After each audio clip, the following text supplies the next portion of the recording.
La Death Note no solo es una libreta que otorga poder sobre la vida y la muerte, es una maldición, una trampa que corrompe a quienes la usan, destruye a quienes la persiguen y arrastra incluso a los inocentes hacia la oscuridad. En este top, exploraremos las vidas destrozadas por su influencia, asesinos que creyeron ser dioses, justicieros que pagaron por su nobleza y víctimas que nunca entendieron por qué el destino les arrebató todo. En este mundo no hay juez justo, el bien puede caer por su propia rectitud y el mal por su arrogancia. Quédate hasta el final porque el puesto número 1 te hará saber que, a fin de cuentas, la Death Note no escoge bandos, solo crea tragedias en un mundo ya podrido por sus habitantes. Número 8. Las casualidades están en todas partes, podríamos llamarlas suerte, destino o señales de que Dios existe, pero ¿qué pasa cuando esa casualidad cae en las manos equivocadas? Light Yagami nunca buscó la Death Note, sino que el capricho de Ryuk, un Shinigami aburrido que dejó caer su libreta en el mundo humano, fue el gatillo que comenzó toda la cadena de sucesos posteriores. El problema fue que Light no era un simple mortal, era un genio con un vacío en el alma, pero con una enorme soberbia para llenar cada página de la Death Note con la idea de ser un dios para un nuevo mundo, título que se autoimpuso demostrando su megalomanía. Su tragedia no fue morir derrotado, fue creer hasta el último segundo que él estaba por encima de la maldición que había creado, porque Light no solo fue el primer condenado por la Death Note, fue el autor de todas las tragedias que veremos en este top. Sus acciones envenenaron aliados, destruyeron a rivales y arrastraron a inocentes a un juego donde ni la justicia ni el poder tenían sentido. La ironía radica en que el dios que quiso juzgar al mundo terminó siendo juzgado por las mismas reglas que ignoró. La arrogancia no perdona y el destino siempre buscará cómo cobrar los pecados cometidos sin importar el tiempo que tome. Número 8. Número 7.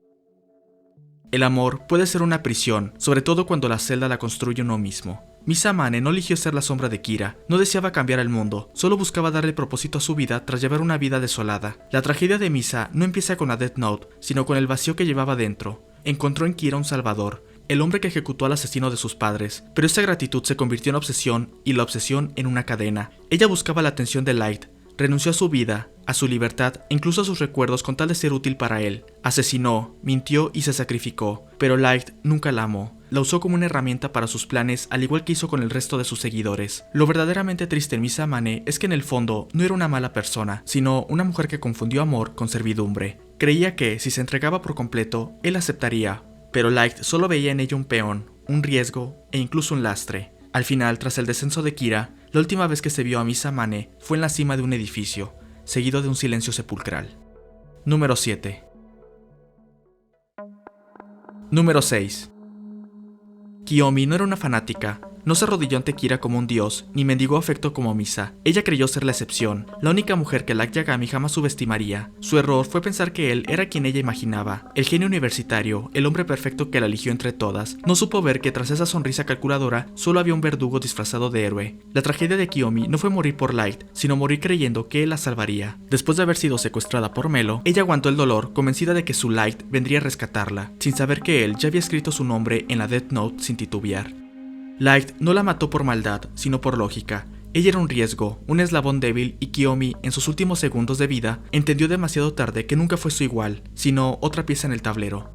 Misa se destruyó por amor, Kiyomi se destruyó por orgullo. Ambas cayeron en la misma trampa, amar al reflejo de un hombre que solo existía en sus mentes, y al final lo único que quedó de ella fue el eco de una llamada telefónica cortada y la luz de un fuego abrasador quemándolo todo. Número 6. Número 5. No hubo nada noble en sus métodos. Melo no era un justiciero, era un obsesivo. Desde niño cargó con el peso de ser el segundo mejor, siempre a la sombra de Nier, siempre en los ecos del legado de L, y ese rencor lo consumió. Se alió con mafiosos, robó, chantajeó y jugó sucio, pero en el fondo no quería vencer a Kira por justicia, sino por orgullo y lealtad a su mentor L. Quería probar que él, y no Nier, era el verdadero sucesor de L, que su camino, aunque brutal, era el correcto. Pero entonces algo cambió. Cuando vio que Nier se estancaba, Melo entendió lo que nadie más vio, que para atrapar a un monstruo como Kira, hacían falta dos mentes, una fría y lógica y otra audaz y temeraria. Y así, sin decírselo a nadie, entró al juego por última vez. Sabía que probablemente moriría, pero lo hizo igual. No por gloria, no por redención, sino porque, en el fondo, aún creía en lo que él le representaba. Su muerte no fue heroica, fue violenta, rápida y sin ceremonia, pero con ese último movimiento, ese último sacrificio egoísta, logró lo imposible, romper el plan perfecto de Light y darle a Nier la pieza final para derrotarlo. Melo nunca trabajó con Nier, pero sin quererlo, terminó siendo su mejor aliado. Número 5. Número 4. Cuando se pierde todo lo que nos importa, nos quita el miedo a tomar mayores riesgos, más si nuestra determinación nace de aquella pérdida. Esto mismo fue lo que le sucedió a Naomi Misora, una ex agente del FBI a punto de casarse para comenzar una nueva vida. Sin embargo, Kira le quitaría ese sueño al condenar a Ray Penber. La muerte de Penber destrozó a Naomi, pero no dejó que la tristeza la derrumbara completamente, sino que usó esas emociones como combustible para darle un nuevo propósito a su vida: encontrar al asesino que le quitó lo que más amaba en el mundo. No obstante, Naomi no previó que durante su investigación se encontraría cara a cara con el asesino, no solo de Ray, sino también el de ella. Naomi vio en Light a un estudiante brillante con grandes habilidades deductivas como las de L, con quien trabajó en una ocasión. Lamentablemente, esto le hizo bajar su guardia, dando paso al monstruo para condenarla. Light, al escribir el nombre de Naomi en la Death Note, no tuvo piedad. No solo la eliminó, antes de perder la conciencia por el poder de la libreta, Light confesó ser el asesino de Ray y el de ella. Por si fuera poco, escribió que se suicidaría sin que nadie pudiera encontrarla. Naomi no solo fue eliminada, fue borrada por completo, privando a sus seres queridos incluso del consuelo de una despedida. Número 4. Número 3. L vivió una vida de sombras, oculto tras alias y pantallas, persiguiendo verdades que nadie más podía ver. Desde niño, su mente brillante lo condenó al aislamiento. Mientras otros niños jugaban, él resolvía rompecabezas imposibles para ojos ajenos. Durante el caso de Kira, las pruebas obtenidas durante la investigación apuntaban a que Light Yagami y Misa Mane eran Kira, pero le faltaba la pieza definitiva: el cómo. La Death Note era la respuesta, la prueba irrefutable que necesitaba. Sin embargo, cuando por fin la obtuvo, una regla sospechosamente conveniente parecía limpiar el nombre de Light. L, meticuloso hasta el final, buscó candidatos para verificarla, anunciando a todos la idea para hacerlo, y ese fue su error final. Rem, la Shinigami leal a Misa, lo asesinó antes de que pudiera exponer la verdad. La tragedia no fue solo su muerte, sino la traición que la precedió. L, el hombre que nunca confiaba en nadie, llegó a considerar a Light su único amigo. Compartían una inteligencia sin igual, pero el Light en quien creyó era una máscara. Detrás se escondía el monstruo que, incluso después de matarlo, le robó su identidad. Kira usurpó el nombre de L usando su legado como un último insulto a su persona. Al final, lo más triste es que él esperaba que Light no fuera Kira, ya que eso significaría perder a su único amigo. Número 3. Número 2. No hay tragedia más amarga en Death Note que la de un hombre bueno destruido por su propio código de honor. Soichiro Yagami dedicó su vida a la justicia, solo para terminar muriendo por la mentira de quien más amaba, su hijo. Su historia no es solo la de un padre traicionado, sino la de un idealista cuyo mayor error fue creer que la luz de su hijo no era, en realidad, la oscuridad disfrazada.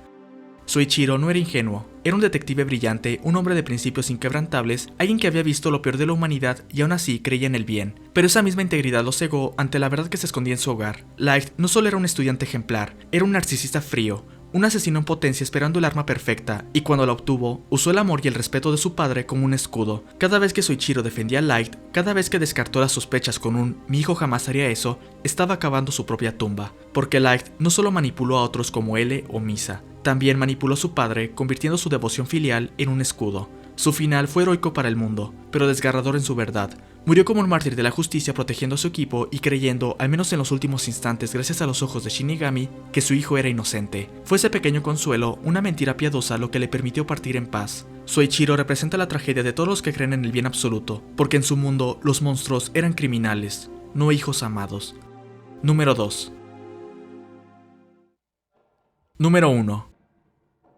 Entre todas las víctimas de Light Yagami, ninguna carga con un dolor tan cruelmente invisible como su madre y su hermana. Sachiko y Sayu no fueron meros daños colaterales en la guerra de Kira, fueron prisioneras de una mentira demasiado grande para siquiera sospecharla. Vivieron su tragedia sin entenderla, llorando pérdidas que, en el fondo, tenían un único autor, el hijo y hermano que creían conocer. El destino de Sayu es una espiral de horror disfrazado de mala fortuna. Su secuestro no fue un accidente, sino la consecuencia directa de que su hermano gobernaba el mundo mediante el terror. La escena de su rescate, pálida, temblorosa y con la mirada vacía, no es solo el retrato de una víctima, sino de alguien que perdió algo más que su seguridad, perdió la posibilidad de confiar en la vida. Y entonces, cuando apenas comenzaba a recuperarse, el universo le arrebató a su padre. Sayu nunca superaría ese golpe, pero el remate final aún estaba por llegar, la muerte de Light. Para ella, su hermano murió como un héroe, un estudiante brillante, el orgullo de la familia. Jamás supo que lloraba al hombre que había puesto en movimiento cada una de sus desgracias. El Light que ella recordaba, protector, sonriente, el hermano mayor ejemplar, nunca existió. Sin embargo, la madre, Sachiko Yagami, es quizás el personaje más trágico de todos, porque su dolor nunca tuvo nombre. Ella no luchó contra Kira, no resolvió enigmas, ni siquiera tenía la duda atroz que consumía a Soichiro. Para ella, Light siempre fue exactamente lo que aparentaba, un hijo perfecto. vio a su esposo morir por una causa justa, a su hija quebrarse y al final tuvo que enterrar a su primogénito con el corazón destrozado. Pero lo que realmente entierra no es a Light, sino la ilusión de que algo de todo esto tuvo sentido. En su mente, su familia fue arrasada por el destino, por la mala suerte, por fuerzas ajenas. Nunca supo que todo, absolutamente todo, fue culpa del niño que ella meció en sus brazos. Hay una escena silenciosa y devastadora que expresa bastante bien su dolor, donde Sachiko aparece en la cocina sentada frente a las cenizas de su esposo. Esta es la imagen de una mujer que lo perdió todo. Al final, la verdadera condena de Sachiko y Sayu no fue su sufrimiento, sino su incapacidad de entenderlo. Quedaron atrapadas en el último acto de la farsa de Light, dos mujeres rotas llorando un monstruo como si hubiera sido un hombre. Número 1. Si el video te gustó, no olvides dar like y suscribirte al canal si no lo has hecho. Recuerda que ahora puedes hypear el video para que llegue a más personas. Como siempre, un agradecimiento a los miembros del canal por su apoyo. Recuerda que tú también puedes ayudarme al unirte al programa de miembros o dejándome una donación. Sin nada más, yo soy Richter y nos vemos en el próximo video.